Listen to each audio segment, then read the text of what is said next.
আসন্ন ঈদ উল ফিতরে পোশাক শ্রমিকদের বেতন বোনাস দিতে সহজ শর্তে 14,000 কোটি টাকা ঋণ সহায়তার আবেদন জানিয়েছে বিজিএমইএ। একই সঙ্গে এসএমইর জন্য আলাদা তহবিল বরাদ্দের আবেদন করেছে সংগঠনটি।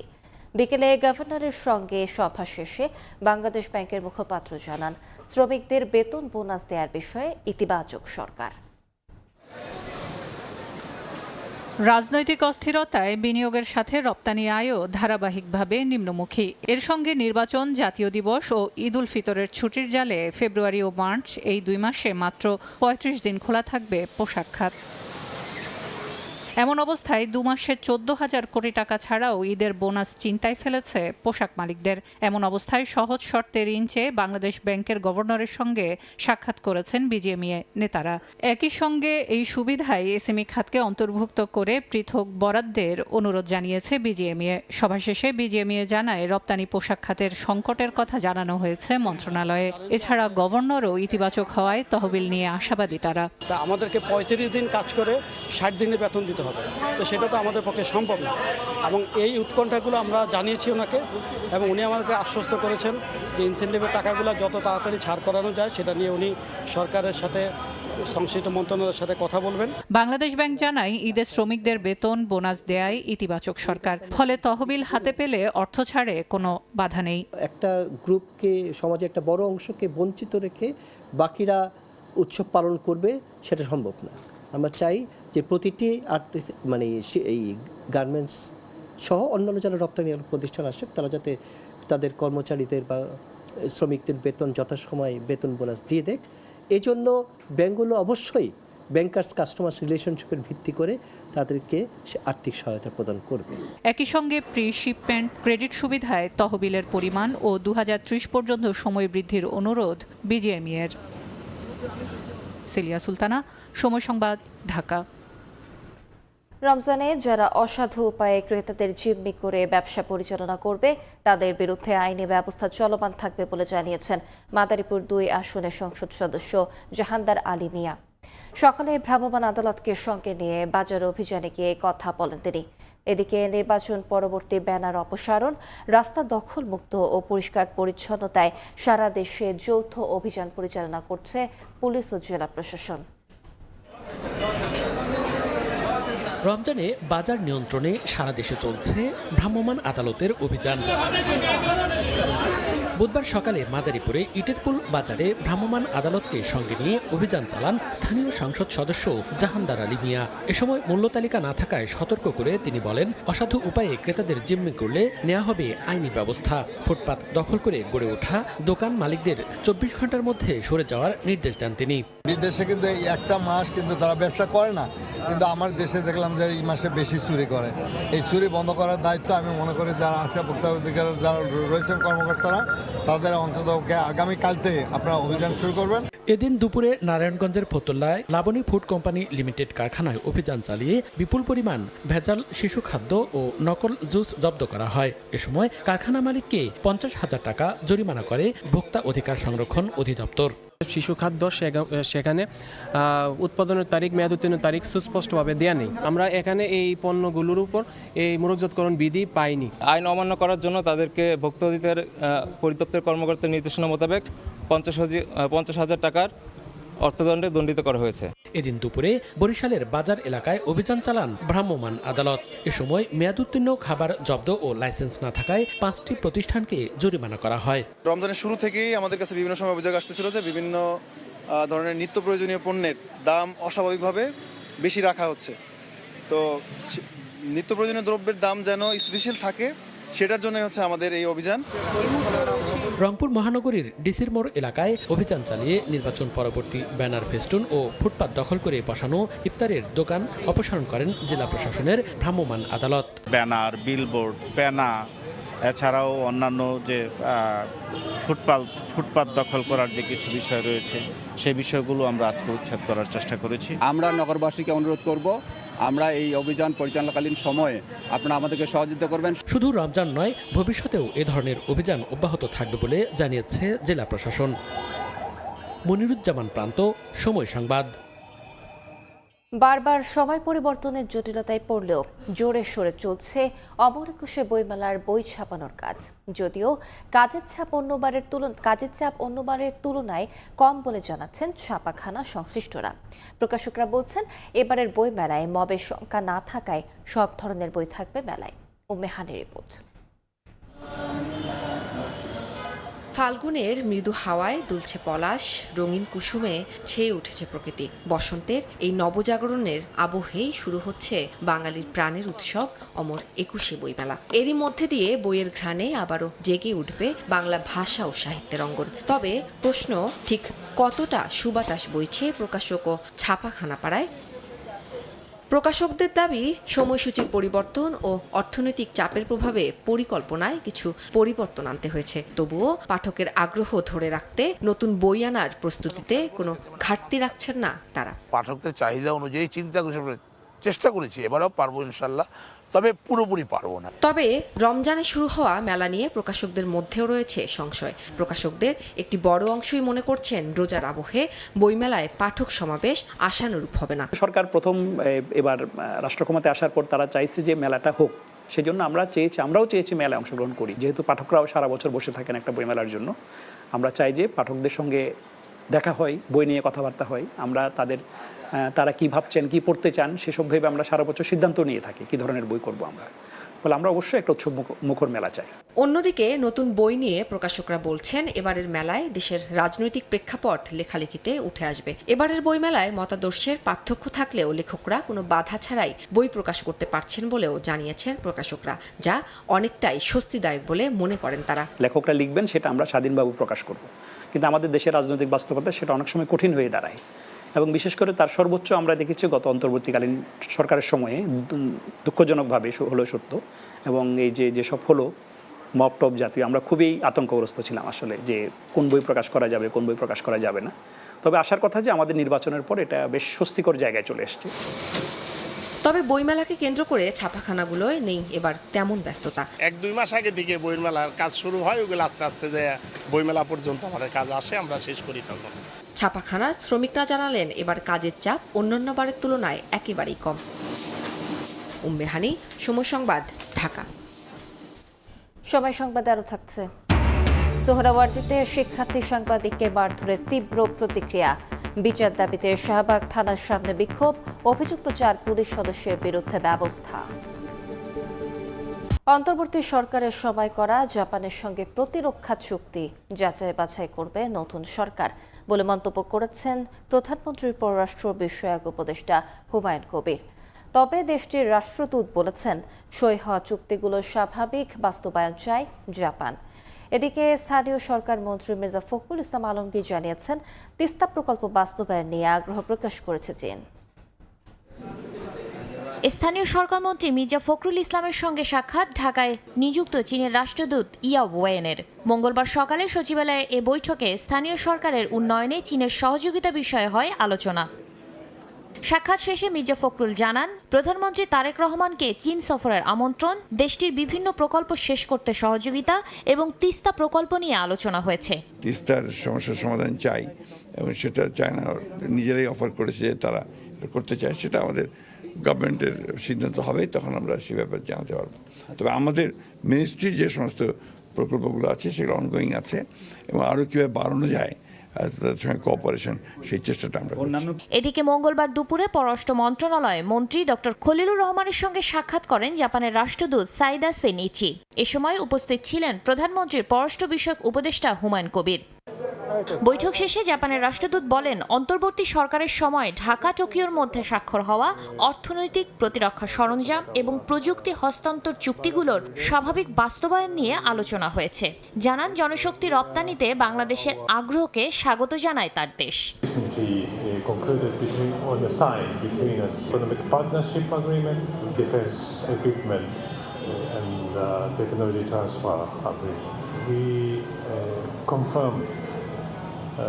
The smooth implementation of these agreements.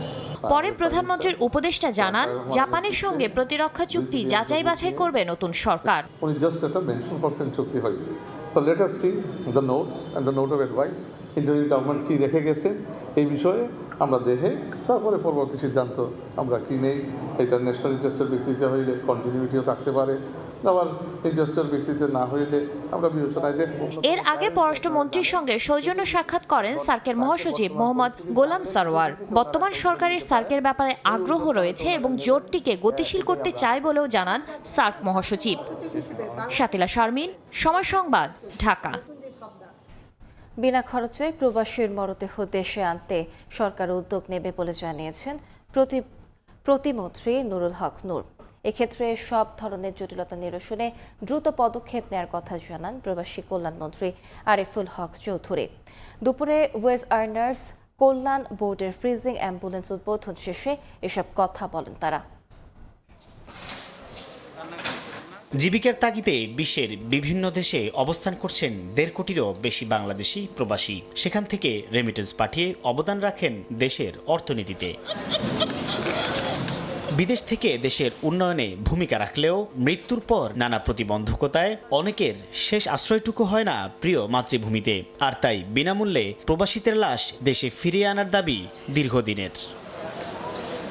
মঙ্গলবার দুপুরে ওয়েজ আর্নার্স কল্যাণ বোর্ডের 2টি ফ্রিজিং অ্যাম্বুলেন্স উদ্বোধন করা হয়। এর মাধ্যমে বিমানবন্দর থেকে আরও দ্রুত লাশ পৌঁছাবে প্রবাসীর বাড়িতে। উদ্বোধনী অনুষ্ঠানে প্রবাসী কল্যাণ মন্ত্রণালয়ের প্রতিমন্ত্রী নুরুল হক নূর জানান, বিনা খরচে প্রবাসীদের মরদেহ দেশে আনতে উদ্যোগ নেবে সরকার। প্রবাসী যারা মৃত্যু লাশ আসে ইনস্ট্যান্টলি কিন্তু এয়ারপোর্টেই তাদেরকে 35,000 টাকা দেওয়া হয় এবং যারা বিএমইটির মাধ্যমে যায় তাদের জন্য একটা ফান্ড আছে 3 লক্ষ টাকা, কিন্তু টোটাল পর্যায়ক্রমে 13 লক্ষ টাকা, কিন্তু বিএমইটি রেজিস্ট্রেশন করে যেতে হবে। এ সময় প্রবাসীদের জটিলতা নিরসনে সরকার পদক্ষেপ নেবে বলে জানান প্রবাসী কল্যাণমন্ত্রী। ফ্রিজিংয়ের যে একটা ব্যবস্থাপনা করা হলো, এটা শুধু এই ঢাকায় না, এখন এটা চিটাগাং, সিলেট এবং শুধু চিটাগাং সিলেটও নয়, আমরা পর্যায়ক্রমে যে বাংলাদেশের যে অঞ্চলে আমাদের প্রবাসীরা এই ডেড বডি নিয়ে আমরা চেষ্টা করব তাদেরকে তাদের বাড়িতে নিয়ে পৌঁছানোর জন্য। এখন থেকে 5টি ফ্রিজিং গাড়ি বিদেশ থেকে আসা মরদেহ বিনা খরচে নির্দিষ্ট গন্তব্যে পৌঁছে দিবে বলেও জানায় প্রবাসী কল্যাণ মন্ত্রণালয়। সাইফুল ইসলাম, সময় সংবাদ, ঢাকা। ভূমি মন্ত্রণালয় নিয়ে ঘুষ দুর্নীতির অভিযোগ দূর করতে চান মন্ত্রী মিজানুর রহমান। চ্যালেঞ্জ মাথায় রেখে সবাইকে নিয়ে কাজ করার প্রত্যয় ব্যক্ত করেন তিনি। আর প্রতিমন্ত্রী কায়সার কামাল বলেন, শুধু দেশে নয়, বিগত 17 বছর বিশ্বব্যাপী মন্ত্রণালয়কে বিতর্কিত করা হয়েছে। সকালে রাজধানীর তেজগাঁও ভূমি ভবনে সিটিজেন কেয়ার ও কল সেন্টার পরিদর্শন শেষে এসব কথা বলেন তারা। দায়িত্ব নেয়ার পর মঙ্গলবার প্রথমবারের মতো তেজগাঁওয়ের ভূমি ভবনে আসেন ভূমিমন্ত্রী ও প্রতিমন্ত্রী। ঘুরে দেখেন গ্রাহক সেবায় স্থাপিত সিটিজেন কেয়ার ও কল সেন্টার। কথা বলেন ভূমি ভবনে আসা সেবা প্রার্থীদের সঙ্গেও। পরে ভূমিমন্ত্রী মিজানুর রহমান মিনু বলেন, এই মন্ত্রণালয়কে ঘিরে অতীতের যে নেতিবাচক ধারণা রয়েছে তা পরিবর্তন করতে চান তিনি। দক্ষ ব্যক্তিদের সহায়তায় মন্ত্রণালয়কে এগিয়ে নিয়ে ভূমি সেবা জনগণের দোরগোড়ায় পৌঁছানোর প্রতিশ্রুতিও দেন মন্ত্রী। আমরা শিখছি এবং যা কিছু আছে এগুলো আমাদের নলেজে আছে এবং এগুলোকে অবশ্যই বন্ধ করতে হবে, জনগণের সেবা সুনিশ্চিত করতে হবে এবং এই ভূমি ব্যবস্থায় যে বিভিন্নভাবে অতীতে যা কিছু হয়েছে তার থেকে উদ্ধার হয়ে আমাদেরকে আগামী দিনে একটা সুন্দর সহজ সরল পথে সততার সঙ্গে দক্ষতার সঙ্গে এগিয়ে যেতে হবে। এ সময় ভূমি প্রতিমন্ত্রী ব্যারিস্টার কায়সার কামাল বলেন, বিগত 17 বছর এই মন্ত্রণালয়ে যারা দায়িত্বে ছিলেন তারা শুধু বাংলাদেশে নয়, বিশ্বব্যাপী এই মন্ত্রণালয়কে বিতর্কিত করেছেন। তাই সব ঘুষ দুর্নীতি আর অনিয়মের বিরুদ্ধে জিরো টলারেন্স নীতিতে থাকবে মন্ত্রণালয়। এই মিনিস্ট্রির দায়িত্বে যারা ইতিপূর্বে ছিলেন তারা শুধু এই মিনিস্ট্রিকে বাংলাদেশে বিতর্কিত করেনি, বিশ্বব্যাপী বিতর্কিত করেছেন। দুর্নীতির বিষয়ে মাননীয় মন্ত্রী মহোদয়ের নেতৃত্বে no but no if, zero tolerance. সেবা সহজ করার মাধ্যমে মন্ত্রণালয়কে আরো জনবান্ধব করার প্রতিশ্রুতি দিয়ে সবার সহযোগিতা চান মন্ত্রী প্রতিমন্ত্রী। কামরুল হাসান, সময় সংবাদ, ঢাকা। পিলখানা হত্যাকাণ্ডে ষড়যন্ত্রকারী হিসেবে এবার শেখ হাসিনার নাম উঠে এসেছে। সাক্ষী শেখ ফজলে নূর তাপস, মির্জা আজম, জাহাঙ্গীর কবির নানক সহ কয়েকজন আওয়ামী লীগ নেতার সম্পৃক্ততার তথ্য পাওয়া গেছে। রাষ্ট্রপক্ষের কৌঁসুলি জানান, নতুন কমিশনের তদন্তের পর তাদের বিরুদ্ধে আইনি ব্যবস্থা নেওয়া হবে। 2009 সালের 25 ও 26 ফেব্রুয়ারি তৎকালীন বিডিআর সদর দফতর পিলখানায় হত্যা করা হয় 57 সেনা কর্মকর্তা সহ 74 জনকে। এই হত্যাযজ্ঞ কেন ঘটল, নেপথ্যের কুশীলবী বা কারা, সে বিষয়টি উঠে এসেছে অন্তর্বর্তীকালীন সরকারের সময়ের তদন্ত কমিশনের রিপোর্টে। পাশাপাশি সাক্ষ্য প্রমাণে বেরিয়ে আসছে তৎকালীন স্বরাষ্ট্রমন্ত্রী অ্যাডভোকেট সাহারা খাতুন, সাবেক এমপি ফজলে নূর তাপস ও জাহাঙ্গীর কবির নানকের নাম। বিস্ফোরক দ্রব্য নিয়ন্ত্রণ আইনের মামলায় সাবেক সেনা কর্মকর্তা মেজর জাহিদি আদালতে ফজলে নূর তাপসের সম্পৃক্ততার বিষয়টি তুলে ধরেন। সাহারা খাতুনের সম্পৃক্ততার বিষয়ে সাক্ষ্য দেন মেজর মোকাররম আহমেদ। সাক্ষ্য গ্রহণের ভিত্তিতে প্রসিকিউশন জানায়, বিস্ফোরক মামলার সাক্ষীতে হত্যাকাণ্ডে জড়িত থাকার বিষয়ে শেখ হাসিনা, শেখ তাপস, মির্জা আজম, জাহাঙ্গীর কবির নানক সহ তৎকালীন বেশ কয়েকজন মন্ত্রী ও আওয়ামী লীগ নেতার নাম উঠে এসেছে। এ কারণে তাদের বিরুদ্ধে মামলা করার কথাও জানিয়েছে প্রসিকিউশন। ঘটনার পিছনে যে ঘটনা, এই অংশে একটা ষড়যন্ত্রের কথা বলছেন, একটা পরিকল্পনার কথা বলছেন, সেই অংশে তৎকালীন সময়ের আওয়ামী লীগের বিভিন্ন পর্যায়ের নেতৃবৃন্দ সম্পৃক্ত ছিল মর্মে ওনাদের বক্তব্যে এটা প্রকাশ পেয়েছে। পিলখানা হত্যাকাণ্ডে বিডিআরের 139 জন সদস্যকে মৃত্যুদণ্ড, 185 জনকে যাবজ্জীবন কারাদণ্ড ও 283 জনকে খালাস দিয়েছেন উচ্চ আদালত। তবে বিস্ফোরক দ্রব্য নিয়ন্ত্রণ আইনের মামলা বিচারিক আদালতে এখনও চলমান। আসামিপক্ষের আইনজীবীর অভিযোগ, হত্যা মামলায় খালাস পেলেও প্রায় 1 যুগ ধরে দ্বিতীয় মামলায় কারাভোগ করছেন অনেকে। এই ঘটনায় যারা কুশীলব ছিলেন তারা আসামি হন নাই, যারা ফাইন্যান্সার ছিলেন তারা আসামি হন নাই, এবং যারা নিরীহ ছিলেন, যারা এই ঘটনার সাথে ছিলেন না, তারা আসামি হয়েছে বিভিন্ন মেয়াদে 2টো মামলায়। বিস্ফোরক দ্রব্য নিয়ন্ত্রণ আইনের মামলায় প্রায় 1200 সাক্ষীর মধ্যে সম্পন্ন হয়েছে 302 জনের সাক্ষ্য গ্রহণ। আসিফ মোহাম্মদ সিয়াম, সময় সংবাদ, Dhaka. EDF Aluminum, redefine possibilities. Sheikh রেহানার স্বামী শফিক আহমেদ সিদ্দিকের আয়কর নথি জব্দের নির্দেশ দিয়েছেন আদালত। দুদকের আবেদনে 8.5 কোটি টাকার অবৈধ সম্পদ অর্জন মামলায় এই আদেশ দেন আদালত। এদিন 1000 কোটি টাকা দুর্নীতির অভিযোগে র্যাবের সাবেক মহাপরিচালক হারুনুর রশিদের ব্যাংক হিসাব জব্দ এবং জাতীয় বিশ্ববিদ্যালয়ের সাবেক 2 ভিসির দেশ ত্যাগে নিষেধাজ্ঞা দিয়েছেন আদালত। শেখ হাসিনা ও তার পরিবারের সদস্যদের বিরুদ্ধে দুর্নীতির অভিযোগে গেল 1.5 বছর ধরে একাধিক মামলা করে দুদক। তালিকা থেকে বাদ পড়েনি শেখ রেহানার স্বামী শফিক আহমেদ সিদ্দিকও। গত নভেম্বরে তার বিরুদ্ধে 8.5 কোটি টাকার অবৈধ সম্পদ অর্জনের মামলা করে সংস্থাটি। মামলা তদন্তে শফিক সিদ্দিকের সম্পদের তথ্য যাচাইয়ে তার আয়কর নথি জব্দের আবেদন করে দুদক। শুনানি শেষে আদালত সেই আবেদন মঞ্জুর করেন। প্রাপ্ত তথ্যের বাইরে আর কোনো সম্পদ রয়েছে কিনা এবং আয় ব্যয়ের হিসাবের সঠিকতা যাচাইয়ের জন্য তার নথি জব্দের, আয়কর নথি জব্দের আদেশ চেয়ে বিজ্ঞ আদালতে আবেদন করেছিলেন। বিজ্ঞ আদালত আজকে সেটি মঞ্জুর করেছেন। এদিকে ক্ষমতার অপব্যবহার করে 1000 কোটি টাকার অবৈধ সম্পদ অর্জনের অভিযোগে র্যাবের সাবেক মহাপরিচালক হারুনুর রশিদ ও তার স্ত্রীর সব ব্যাংক হিসাব জব্দের আদেশ দিয়েছেন আদালত। অনুসন্ধানকারী কর্মকর্তার আবেদনের প্রেক্ষিতে বিজ্ঞ আদালত তার সম্পদ, স্থাবর অস্থাবর সম্পদ জব্দ এবং তার ব্যাংক হিসাব অবরোধের আদেশ দিয়েছেন। অন্যদিকে অনিয়ম ও দুর্নীতির অভিযোগে জাতীয় বিশ্ববিদ্যালয়ের সাবেক 2 উপাচার্য হারুনুর রশিদ ও মশিউর রহমানের দেশ থেকে নিষেধাজ্ঞা দেওয়া হয়েছে।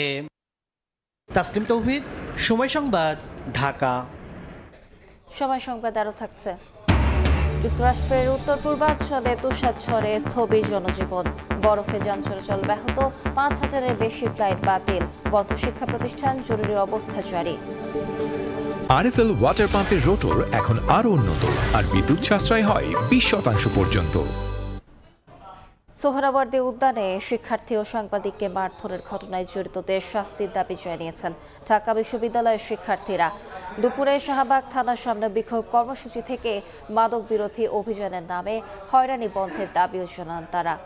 এদিকে অভিযুক্তদের বিরুদ্ধে ব্যবস্থা নেওয়া হচ্ছে বলে জানিয়েছে পুলিশ।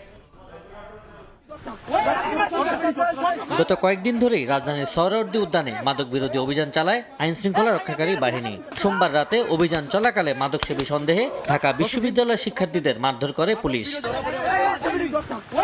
ভিডিও ফুটেজে দেখা যায় অভিযানে পুলিশের সঙ্গে বাকবিতণ্ডায় জড়ান উদ্যানে থাকা কয়েকজন ব্যক্তি। এ সময় তাদের মারধর করে পুলিশ। আঘাতের শিকার হন সংবাদ সংগ্রহে যাওয়া সাংবাদিকরাও। পুলিশের এমন আচরণে ক্ষোভ জানান ঢাবি শিক্ষার্থীরা। অভিযুক্তদের শাস্তির দাবিতে শাহবাগ থানার সামনে অবস্থান নিয়ে বিক্ষোভ করেন তারা। ঢাকা বিশ্ববিদ্যালয়ের কোরআনের শিক্ষার্থীরা যদি কেউ তার কালো হাত দেয় অন্যায়ভাবে, সে হাত কিভাবে ভেঙে দিতে হয় আমরা শিক্ষার্থীরা খুব ভালোভাবে সেটা জানি। আপনার যদি আসলে নিয়ত থাকে আপনি মাদক ব্যবসায়ী ধরবেন, আপনি কি লাইভে দেখা যাবেন নাকি যে আপনি মাদক যাচ্ছেন? 24 ঘন্টার মধ্যে যদি পরিলক্ষিত পদক্ষেপ না নেওয়া হয় তাহলে আমরা কঠোর কর্মসূচিতে যাব। লিখিত অভিযোগ দেওয়ার পরামর্শ দিয়ে পুলিশ জানায়, অভিযানে অনাকাঙ্ক্ষিত ঘটনা ঘটেছে, দায়ী 4 সদস্যের বিরুদ্ধে নেওয়া হচ্ছে ব্যবস্থা। এর আগে কিন্তু আমাদের একজন পুলিশ সদস্য আঘাত হয়, চোখের এখানে ব্যান্ডেজ করা লাগে। এই ঘটনা জাস্ট কিছুক্ষণ আগেই হয়েছিল, অর্থাৎ সেই বিষয়টা প্রভাব থাকতে পারে যে অনাকাঙ্ক্ষিত একটা ঘটনা ঘটে গেছে। এটাকে নিয়ে কিন্তু আমরা কাজ করছি। অলরেডি যে 4 জন পুলিশ সদস্যটাকে আইডেন্টিফাইড করা হয়েছে, রিটেন একটা আমাদের অভিযোগ দেন, এই অভিযোগ কেন্দ্র করেই আমরা কিন্তু এটার ব্যবস্থা নিব। অলরেডি কিন্তু এটা প্রক্রিয়া চলমান। এদিকে মাদকের বিরুদ্ধে অভিযান অব্যাহত থাকবে বলেও জানিয়েছেন রমনা জোনের এডিসি আসাদুজ্জামান। আমরা যে মাদক অভিযান পরিচালনা করেছি এটা আবু সাইদ দিশান, সময় সংবাদ, ঢাকা। বরিশাল জেলা আওয়ামী লীগের সাধারণ সম্পাদক অ্যাডভোকেট তালুকদার মোহাম্মদ ইউনুসকে জামিন দেওয়ার প্রতিবাদে আদালত বর্জন করেছেন আইনজীবীদের একাংশ। দুপুরে কর্মসূচি পালন করে তারা বলেন, ফ্যাসিবাদের দোসরদের জামিনে মুক্তি দেওয়া হলে হুমকিতে পড়বে দেশের নিরাপত্তা। 2017 সালের 5 মে নগরীর অনামি লেনে হামলা ও ভাঙচুরের অভিযোগে তালুকদার মোহাম্মদ ইউনুস সহ 210 জনকে আসামি করে 2024 সালে মামলা করেন বিএনপি কর্মী সরওয়ার হোসেন। আদালত বর্জন কর্মসূচি থেকে এজলাস কক্ষ ভাঙচুরের অভিযোগ উঠলেও বিষয়টি অস্বীকার করেন আইনজীবীরা। কখনো জামিন দেওয়া যায় না, এবং এগুলো সব আওয়ামী লীগের যারা ফ্যাসিস্ট, যারা এই শহরে হত্যা গুম খুনের সাথে জড়িত, তাদেরকে জামিন দিচ্ছেন। যে সমস্ত মামলায় হাইকোর্ট থেকে নামঞ্জুর করেছে, মেট্রোপলিটন দায়রা জজ নামঞ্জুর করেছেন, সে সমস্ত মামলায়ও অতিরিক্ত চিফ মেট্রোপলিটন ম্যাজিস্ট্রেট উনি জামিন দিয়ে দিচ্ছেন। আমাদের সরকার সবেমাত্র গঠন করতে পারেনি, এর মধ্যে যদি তারা এইভাবে ছাড়া পায় এবং বিভিন্নভাবে দেখছেন যে অফিস খোলার চেষ্টা করতেছে, এই সরকার কিন্তু বিপদে পড়বে। ইরানের বিরুদ্ধে বড় ধরনের সামরিক অভিযান হলে মার্কিন ও মিত্রদের হতাহতের ঝুঁকি বাড়বে বলে ট্রাম্পকে সতর্ক করেছে পেন্টাগন। যদিও এমন ঝুঁকি উড়িয়ে দিয়েছেন মার্কিন প্রেসিডেন্ট। এদিকে মধ্যপ্রাচ্যে যুক্তরাষ্ট্রের বড় সামরিক প্রস্তুতি নিয়ে অবসরপ্রাপ্ত অ্যাডমিরাল স্ট্যাভরিডিস বলেছেন, এর কেন্দ্রবিন্দুতে আছেন আয়াতুল্লাহ আলী খামেনি। অন্যদিকে নিউ ইয়র্ক টাইমসের প্রতিবেদন বলছে, ইরানে হামলা বা গুপ্ত হত্যায় আয়াতুল্লাহ আলী খামেনি নিহত হলে ইরানের নেতৃত্ব নেয়ার জন্য জাতীয় নিরাপত্তা প্রধানকে প্রস্তুত রাখা হয়েছে। ইরানের সামনে যুদ্ধের দামামা বাজাচ্ছে যুক্তরাষ্ট্র। এর মধ্যেই হোয়াইট হাউসে এক বৈঠকে প্রেসিডেন্ট ডোনাল্ড ট্রাম্পকে সতর্ক করেছেন জয়েন্ট চিফ অব স্টাফের চেয়ারম্যান। তার আশঙ্কা, ইরানের বিরুদ্ধে বড় ধরনের সামরিক অভিযান হলে মার্কিন ও মিত্রদের হতাহতের ঝুঁকি বাড়বে। এমনকি ক্ষেপণাস্ত্র প্রতিরক্ষা ভান্ডার দ্রুত ফুরিয়ে যেতে পারে বলেও সতর্ক করেন তিনি। এদিকে মধ্যপ্রাচ্যে যুক্তরাষ্ট্রের বড় সামরিক প্রস্তুতিকে দান্তের ইনফার্নোর সঙ্গে তুলনা করে অবসরপ্রাপ্ত অ্যাডমিরাল জেমস জি স্ট্যাভরিডিস বলেছেন, এর কেন্দ্রবিন্দুতে আছেন Ayatollah Ali Khamenei. President Donald Trump 10 দিনের মধ্যে কূটনৈতিক না সামরিক পদক্ষেপ নেবেন সে সিদ্ধান্ত জানাতে পারেন। কূটনীতি ব্যর্থ হলে ইরানের পারমাণবিক ও সামরিক স্থাপনায় হামলার কথাও ভাবা হচ্ছে। নিউ ইয়র্ক টাইমসের প্রতিবেদন অনুযায়ী হামলা বা গুপ্ত হত্যায় যদি আয়াতুল্লাহ আলী খামেনি অক্ষম বা নিহত হন, তাহলে ইরানের নেতৃত্ব দেওয়ার জন্য জাতীয় নিরাপত্তা প্রধান আলী লারিজানিকে কেন্দ্রে রেখে বহুস্তর উত্তরাধিকার পরিকল্পনা তৈরি করা হয়েছে। প্রতিবেদনে বলা হয়, খামেনি 4 ধাপের বিকল্প তালিকা নির্ধারণ করেছেন এবং শীর্ষ কর্মকর্তাদেরও নিজ নিজ উত্তরসূরি ঠিক করতে বলেছেন, যাতে শাসন ব্যবস্থা টিকে থাকে। একই সময় যুক্তরাষ্ট্রে এক জরিপে দেখা গেছে মাত্র 21% মার্কিন ইরানে হামলার পক্ষে, বাকি 49% এর বিপক্ষে। এমনকি তেহরানের হুঁশিয়ারিও স্পষ্ট, যে কোনো মার্কিন হামলাকে আগ্রাসন হিসেবে দেখা হবে এবং এর জবাব তীব্র ও কঠোর হবে। জেনেভায় বৃহস্পতিবার আবারও বসছে যুক্তরাষ্ট্র ইরান পরোক্ষ পারমাণবিক আলোচনা। ইরানের প্রেসিডেন্ট মাসুদ পেজেশকিয়ান বলেছেন, আগের বৈঠক থেকে উৎসাহমূলক ইঙ্গিত মিলেছে। পররাষ্ট্রমন্ত্রী আব্বাস আরাকচি জোর দিয়ে বলেন, পারমাণবিক কর্মসূচি দেশের গর্ব ও মর্যাদা। এনপিটি চুক্তির আওতায় শান্তিপূর্ণ সমৃদ্ধির অধিকার আছে তেহরানের। নাদিম মারজান, সময় সংবাদ। যুক্তরাষ্ট্রের শক্তিশালী তুষারঝড়ে স্থবির হয়ে পড়েছে জনজীবন। উত্তর পূর্বাঞ্চলে বিস্তীর্ণ এলাকায় 1 ফুটের বেশি তুষারপাত হয়েছে। জরুরি অবস্থা জারি করা হয়েছে বেশ কয়েকটি অঙ্গরাজ্যে। এরই মধ্যে প্রায় 5,700টি ফ্লাইট বাতিলের পাশাপাশি বন্ধ রয়েছে বহু সড়ক ও রেলপথ। বিভিন্ন অঙ্গরাজ্যে বন্ধ রাখা হয়েছে শিক্ষা প্রতিষ্ঠান। নিউ ইয়র্কে সহায়তার জন্য 100 ন্যাশনাল গার্ড সদস্য মোতায়েন করা হয়েছে। এ অবস্থায় বাসিন্দাদের প্রয়োজন ছাড়া বাইরে না বের হওয়ার পরামর্শ দিয়েছেন মেয়র জোহরান মামদানি। খেলার খবর, চ্যাম্পিয়ন্স লিগের প্লে অফে রাতে আলাদা ম্যাচে মাঠে নামছে অ্যাটলেটিকো মাদ্রিদ ও ইন্টার মিলান। প্রথম লেগে 3-3 গোলে ড্র হওয়ায় নিজেদের মাঠে ক্লাব ব্রুগার বিপক্ষে জয় ছাড়া কিছুই ভাবছে না স্প্যানিশ ক্লাব অ্যাটলেটিকো মাদ্রিদ। তবে কাজটা সহজ হবে না রোজি ব্ল্যাঙ্কোদের। দুর্দান্ত ফর্মে আছে প্রতিপক্ষ ক্লাব ব্রুগা। অন্যদিকে বোডো গ্লিমটের বিপক্ষে চাপে থেকেই দ্বিতীয় লেগ খেলতে নামবে ইন্টার মিলান। প্রথম লেগে গ্লিমটের বিপক্ষে 3-1 গোলে হেরেছিল ইন্টার। নিজেদের মাঠে তাই ঘুরে দাঁড়াতে মরিয়া ইতালির ক্লাবটি। এ পর্যায়ে শীর্ষ সংবাদগুলো জানিয়ে দিচ্ছে আরেকবার। প্রাথমিকভাবে 14 উপজেলায় দেয়া হবে ফ্যামিলি কার্ড। 10 মার্চ উদ্বোধন করবেন প্রধানমন্ত্রী। জাতীয় স্বার্থ বিবেচনায় নেওয়া হবে নিউ মোরিং টার্মিনাল নিয়ে সিদ্ধান্ত। জিয়া উদ্যানে 6 সিটি প্রশাসকের ফুলেল শ্রদ্ধা। মশা নিধন ও পরিচ্ছন্ন শহর গড়ার অঙ্গীকার। রাজনৈতিক নেতাদের কাছ থেকে বেশি সেবা প্রত্যাশা স্থানীয় সরকার মন্ত্রীর। এবং পুলিশের নতুন আইজি আলী হোসেন ফকির। প্রত্যাহার হবে আরও 1200 রাজনৈতিক মামলা। 5 আগস্টের পরের হয়রানিমূলক মামলা যাচাই করে ব্যবস্থার সিদ্ধান্ত স্বরাষ্ট্রমন্ত্রী।